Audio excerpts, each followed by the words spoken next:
Hello guys, আসসালামু আলাইকুম। সবাইকে জানাচ্ছি আমার চ্যানেলে স্বাগতম। আজকে আপনাদের জন্য নিয়ে এসেছি ভিন্ন রকম একটি রেসিপি, যেটা হচ্ছে আচারি ডাল ভর্তা।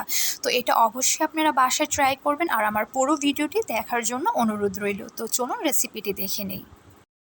এখানে আমি নিয়েছি 1/2 কাপের মতন মসুর ডাল এবং ভালো করে পানি দিয়ে আমি এটাকে ক্লিন করে নিয়েছি।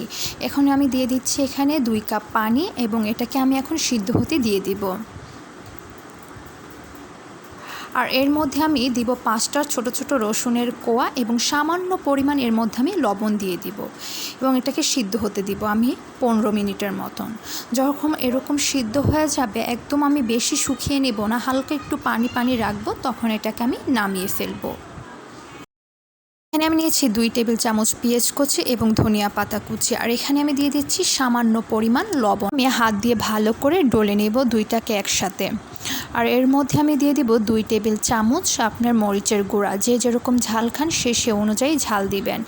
ভালো করে মিক্স করার পর এর মধ্যে দিয়ে দিব আমি 1 টেবিল চামচ আমের আচার দিব। এর মধ্যে নর্মাল 1 টেবিল চামচ সরিষা তেল এবং আরেক টেবিল চামচ দিয়ে দিব আমের আচারের তেল। ডালগুলো এর মধ্যে দিয়ে দিব এবং ভালো করে রসুনগুলোকে হাত দিয়ে একটু মতে নিব।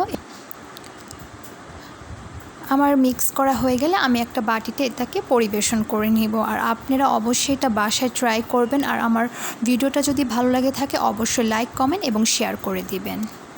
সাবস্ক্রাইব করতে একদমই ভুলবেন না। সবাই ভালো থাকবেন, সুস্থ থাকবেন।